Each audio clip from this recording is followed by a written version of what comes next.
That is why you drafted Will Smith.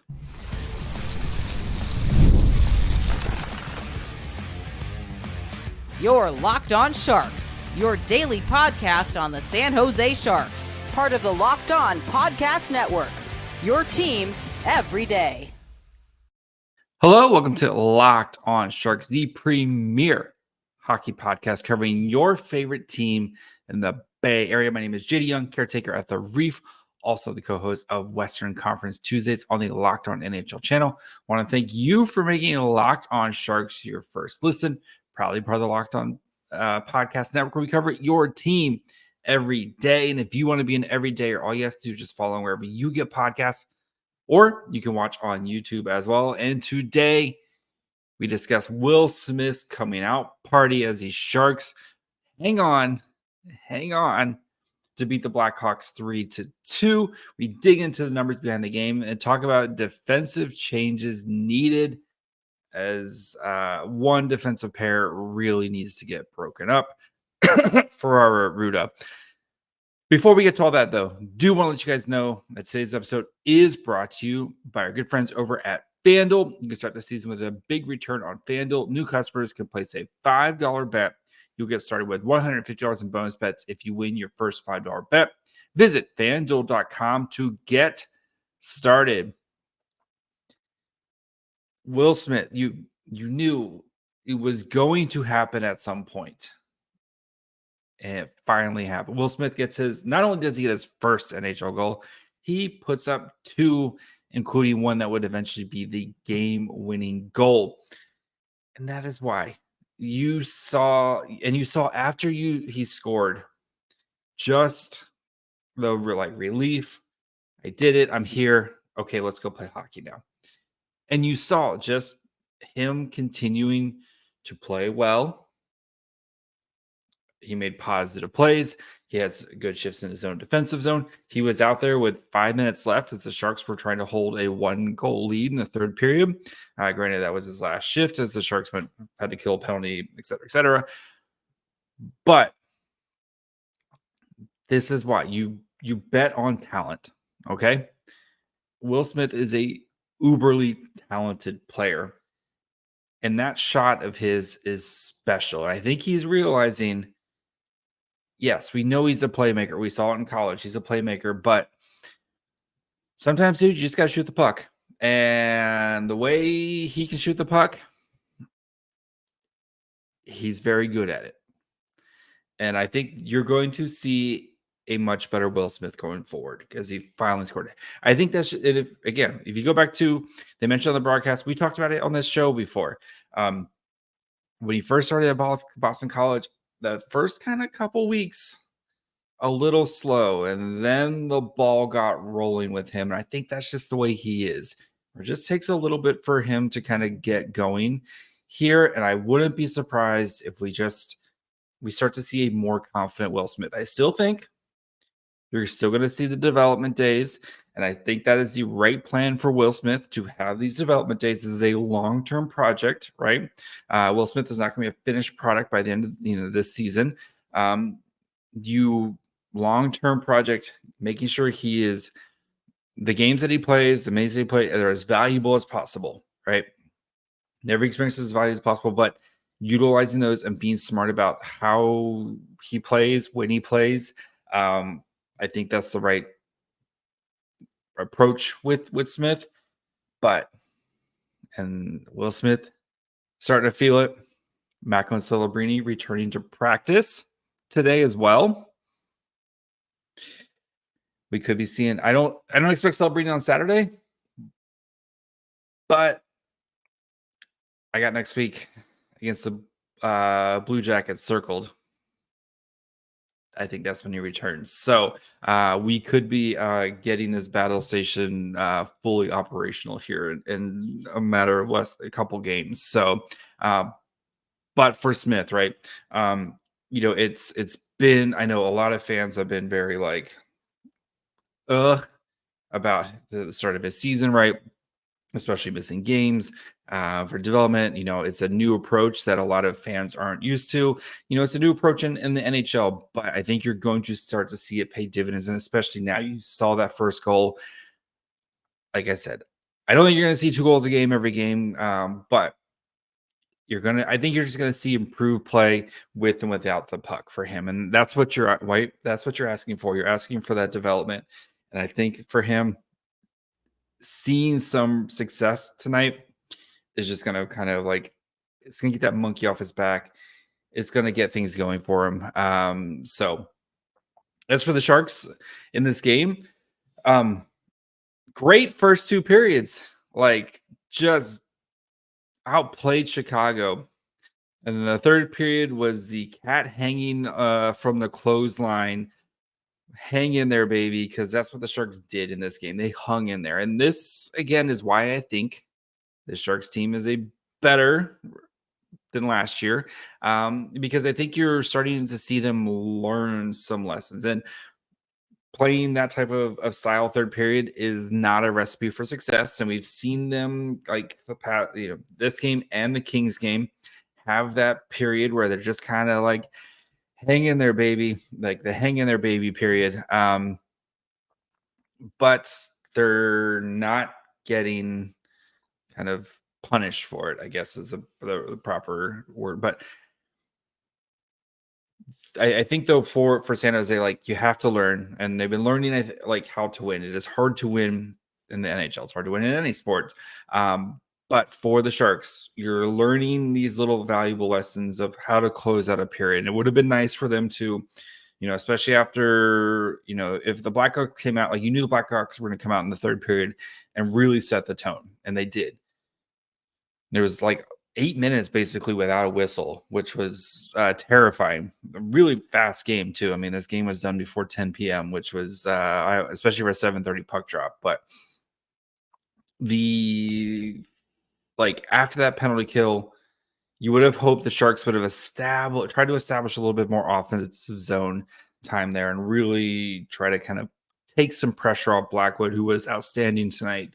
And that's going to be the next step, right? Is kind of weathering the storm, and then how do you start to kind of respond and push back? And I think that's the next step for this team as they continue to learn how to win, and continue to kind of pull the Titanic up. Is you're learning how to respond, weather these storms. How do you kind of start to push it back and put a team away and get that goal to make it a 2-goal game or a 3-goal game, or just kind of put the game out of reach. And that's kind of the next step for the Sharks. But right now, 3 wins, first time. The Sharks did this once last year, which is actually surprising for a team that only won 19 games. They won 3 straight at some point. I didn't realize that that they won until I actually went and looked back at the schedule.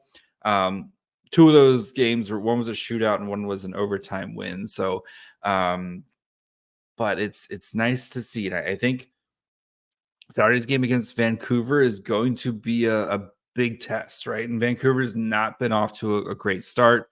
They've had some issues here, and Vancouver is a very talented team who's coming off a loss to the Devils. And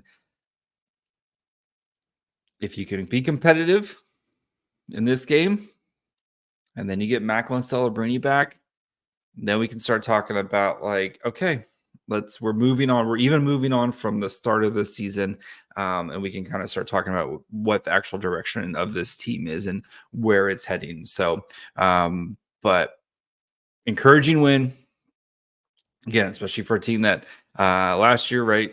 You only got 19 of them. They've won 3 in a row.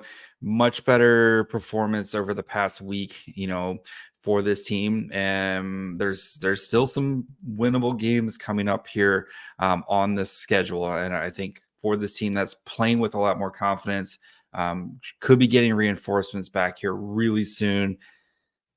You got to be feeling good. You got to be feeling good about the direction. Again, this isn't a playoff team, anything like that. I'm not saying this team's going to make a playoff run, but the goal is, can you keep just kind of every month you're just playing a little bit better, a little bit better? Are you developing?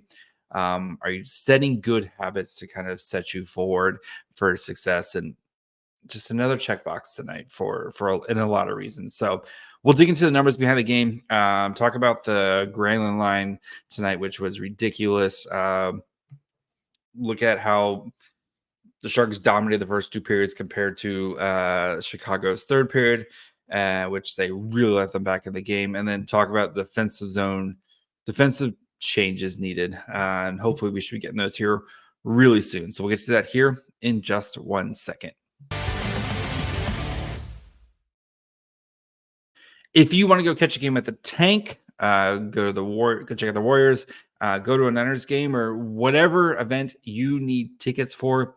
You need to check out Game Time. Game Time is a new feature called Game Time Picks that makes getting tickets for your favorite live events even easier. Game Time Picks filters out the fluff to show you only incredible deals on great seats so you don't have to waste time searching through thousands of tickets. They have super deals going on all the time. Even right now, Game Time is offering an exclusive zone deal for the NHL Winter Classic event at Wrigley Field. So if you want to go make the trip, if you haven't been to an outdoor game, they are a blast. Go to the Game Time app to purchase seats and get 10% off bleacher seating and 20 to 25% off home plate area seats. So you can do all of that over at Game Time. Take the guesswork out of buying tickets with Game Time. Download the Game Time app, create an account, and use code LOCKEDONNHL for $20 off your first purchase. Terms apply. Again, create an account and redeem code LOCKEDONNHL, LOCKEDONNHL for $20 off. Download Game Time today. What time is it? Game time. All right, before we continue and look at the numbers, do want to thank you guys, of course, for making Locked On Sharks your first listen. For your second listen, one, go check out Colin Graff interview. Great kid. I know it kind of got pushed with the Liljegren trade, but go check out Colin Graff interview. Really fun. A lot of CUDA talk. Noted wagon, San Jose Barracuda.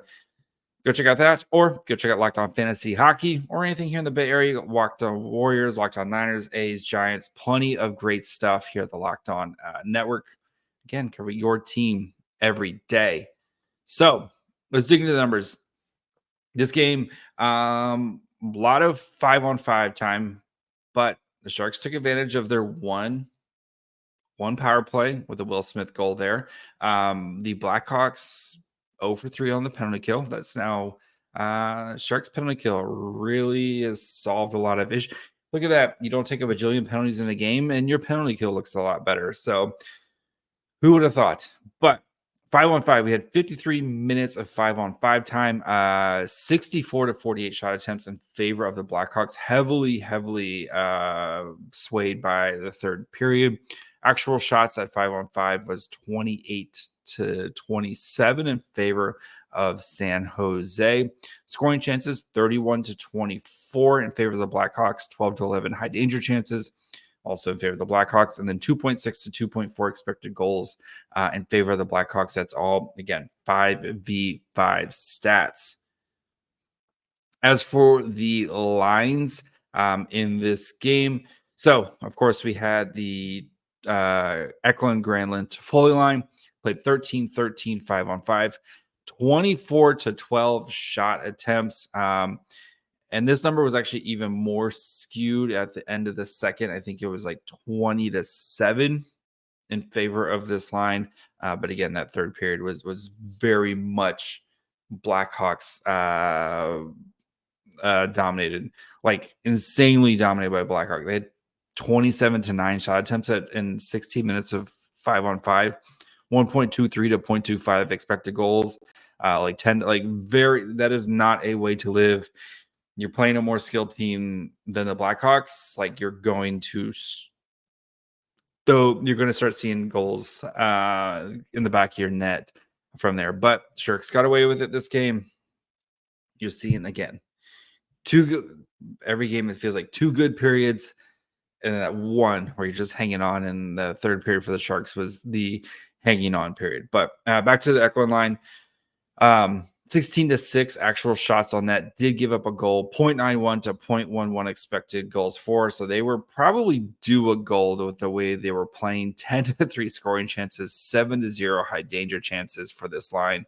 And yeah, like this line, this is a line that's going to kind of drive the Sharks right now, and they drove the bus tonight for San Jose.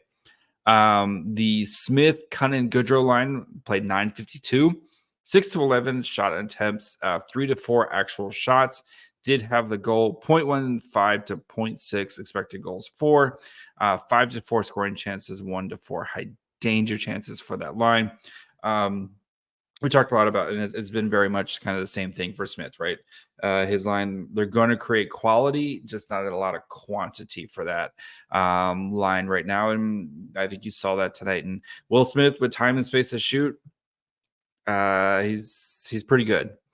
So Gushin, Wenberg, Zetterlund, 949 time on ice, 4-16 shot attempts. 2-7 actual shots. Did have the goal. Wenberg kind of poked one in there.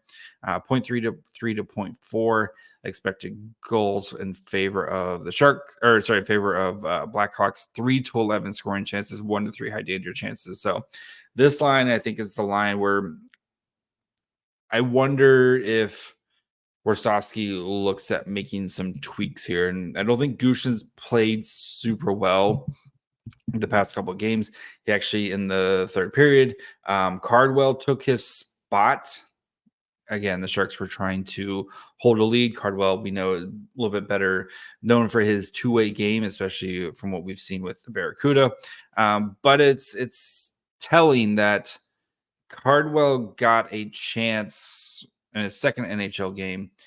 The Sharks are trying to hold a lead with about, again, 5 minutes or so, give or take, left, and he gets a run out there for a little bit. So I wouldn't be surprised. I know the Barracuda are heading out to Iowa here soon. Sharks do have practice on. They do have practice tomorrow on the Friday. If a player gets called up. Just saying, but I wouldn't be surprised if that line gets tweaked here. Especially, I think Wenberg's been playing well, Zetterlund's been playing well, but I think they might look at Gushin, who I think probably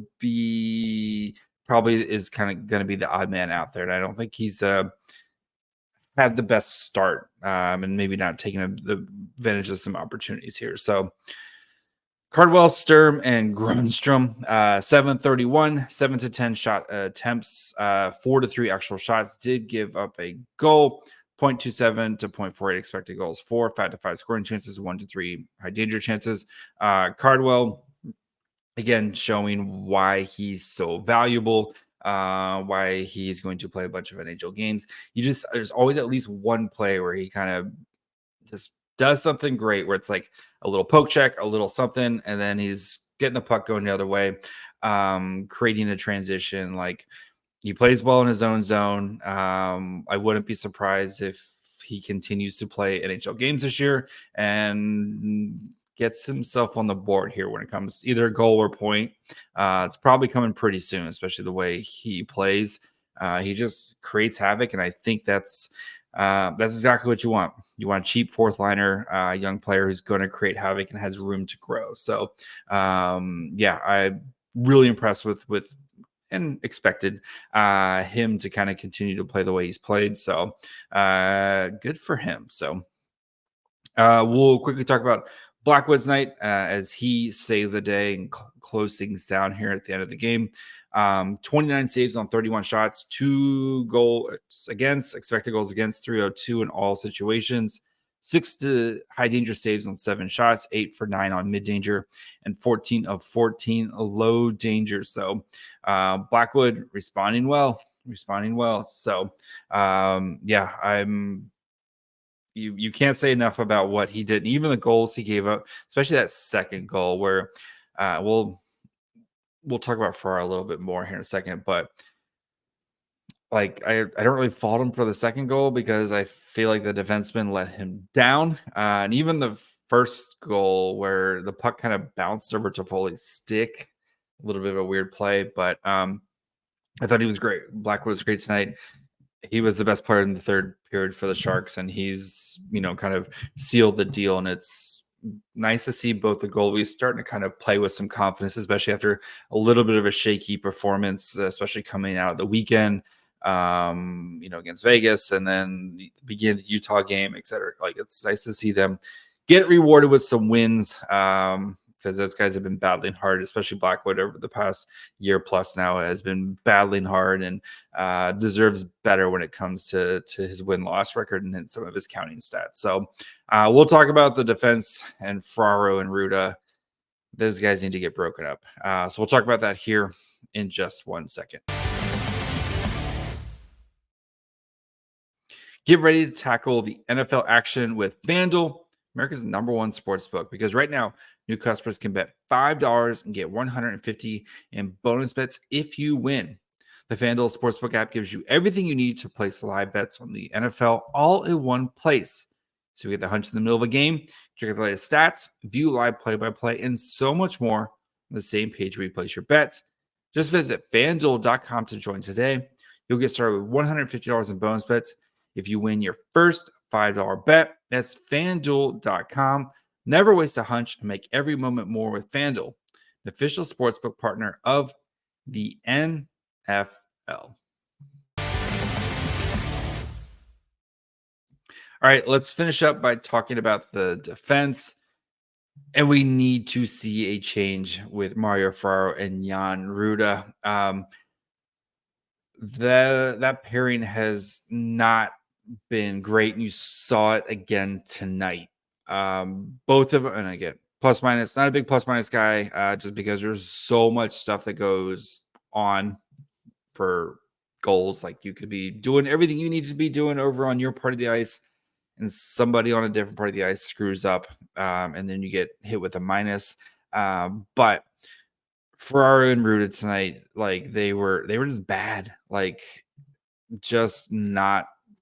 They were just bad. Like, if you look at, shot attempts, and again, like, neither one of these guys are good. Like, they're not. Their job is not to drive offense, but that's fine. Like, if you're a guy who's not really kind of known for driving offense, that's fine. But when you have two of them together, it's just a recipe for failure, right? You need someone who can, like, move the puck and get the puck out of the zone and, like, start the transition and get clean breakouts.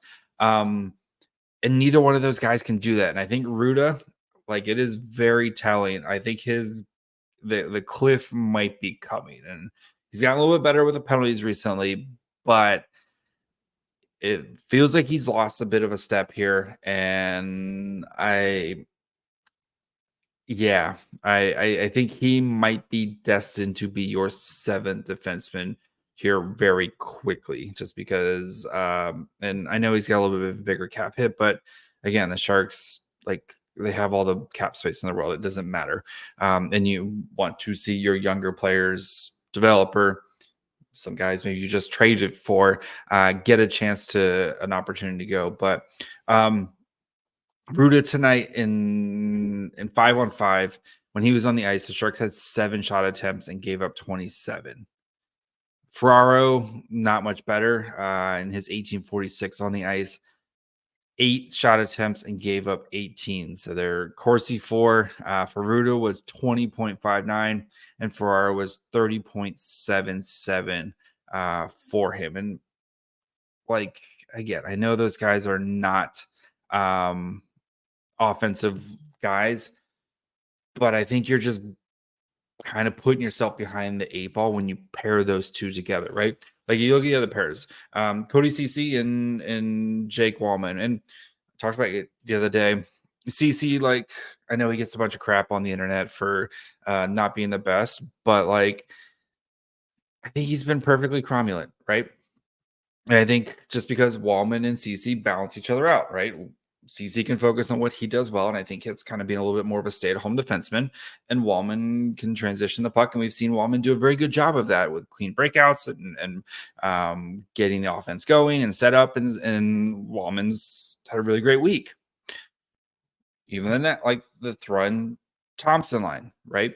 Thompson, more of a puck carrying defenseman, known for his offensive abilities, and Thrun has got a little bit probably more of a two-way defenseman, but again, it allows those two guys to kind of rely on their skill sets. And Thrun spent a lot of time this summer trying to work on being a better stay-at-home defenseman. When you get Ferraro and Rutta, right? You're stuck. It's like you're just stuck with them, and you see the Sharks have to spend a lot of time or entire shifts or multiple shifts just stuck in their own zone. So that's where the hope of Timothy Liljegren comes in here, and is able to, I think I'm putting Liljegren and Ferraro because Liljegren, and I, got people, a lot of Leafs fans, on the YouTube comments, a lot of them are saying like this is a perfect situation for him, and some people call him a bum, and one person called him a slug. 1920s called. Anyway, but I think for Liljegren, like finding maybe a little bit more of a stay at home and partner, let Liljegren kind of be the offensive zone guy, let him create transitions, get the puck moving, use his high IQ, his vision, his skating, like use his abilities. And that gives you three. We talked about it after the trade. Gives you three defensemen who can, one on each pairing, who has that skill set. And that's it's been a while since the Sharks had, and yes, I know they had Carlson and Burns, and those guys are offensive, like some of the best offensive defensemen of their generation. But kind of post then, even then, it was like Carlson was by himself. He was the only one defenseman after the Burns trade, right? Carlson was the only defenseman who could move the puck. Now, none of these guys are Carlson, but can they be solid at it? Yeah, I think so. And I think this is going to really help the Sharks as they, right? You don't want to spend your entire shifts with having like Will Smith and Cunnin and Goodrow having to defend, or Alex Wenberg having to defend for entire shifts. And that's how you end up with third periods where you give up a bajillion shot attempts like the Sharks did tonight, is because you just get hemmed in your own zone. Or how many, like you score a goal, you feel really great, and then boom, the next shift, like your defensives gets just like you expect, right? You score a goal, the team's going to come out, and the opposing team, they're going to come out and try to establish the next shift.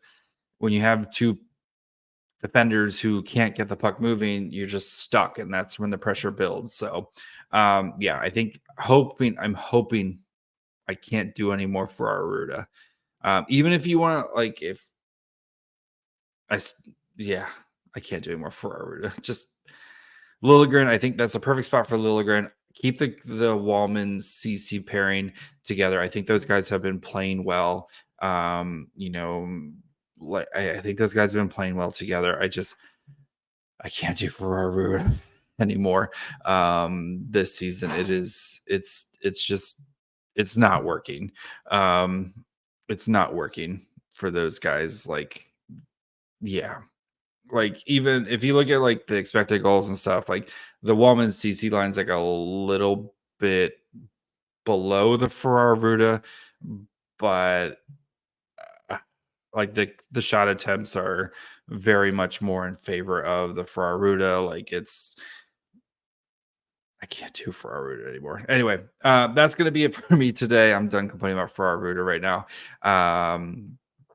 So make sure you guys are following wherever you get podcasts. We'll be back on Sunday night, recap of the Sharks Vancouver. We'll probably also talk a little bit of CUDA, as well as I got a big series in Iowa. Also, congrats to a friend of the show, Nick Nolenberger, proud papa, absolute beautiful girl. So I know you're not listening right now because you're at home holding your baby and being a new dad, but congrats to Nick. Just absolutely the best. Wish the best for him and his family, and enjoy this time. So anyway, make sure you guys follow along wherever you get podcasts. Watch on YouTube as well. Follow the show on Twitter, Facebook, and Instagram at Locked On Sharks. Follow me on Twitter at My Fry Hole. Until next week. Bye, friends.